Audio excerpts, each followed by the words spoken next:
এই পার্সেলটা দিদিভাই নিয়েছিল বেড়াতে যাবার জন্য। তো এই পার্সেলটা এসছে ওরা যেদিন বেড়াতে যাচ্ছে সেই দিনই দুপুরবেলায়, মানে ওরা 1 তারিখ বেড়াতে গেছে, রাত্রে ট্রেন ছিল আর দুপুরবেলায় এসছিল। তো কোয়ালিটিটা খুবই ভালো এসেছিলো, তাই যদি বাজে আসতো তাহলে কোনো আর অপশান ছিল না, ঘুরে দিতে হতো, নিয়ে যাওয়ার কোনো অপশান ছিল না আর কি। আর এদিকে ওদের সব লাগেজ গোছানো হয়ে গিয়েছিলো। ওদের 3টে বড় বড় ট্রলি হয়েছিল আর একটা ব্যাগ হয়েছিল। তো দিদিভাই এতটাই জামা কাপড় নিয়ে নিয়েছে যে ওভারফুল হয়ে গেছে, তাই আবার আর একটা বড় ট্রলি বার করে যাবার আগের মুহূর্তে গোছালো। আর এদিকে আমি রুষাকে চুল বেঁধে দিচ্ছিলাম, ট্রেনের টাইম হয়ে যাবে বলে।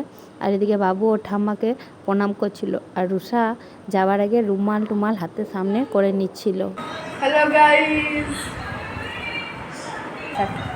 আমরা যাচ্ছি আজকে ঘুরতে। কোথায় ঘুরতে? জার্নি স্টার্ট, আমরা আদি কৈলাস যাচ্ছি আজকে। আর এদিকে ওদের টোটোও চলে এসেছিলো, তাই বাবু একটা একটা করে ট্রলিগুলো বাইরে বার করছিল, আর দিদিভাই বাইরে যারা যারা ছিল সবাইকে প্রণাম করছিল। তো ওরা এবারে ট্যুরটা গেল আদি কৈলাস 12 দিনের জন্য। ওরা 1 তারিখে গেছে, আসবে 13 তারিখে। ধন্যবাদ।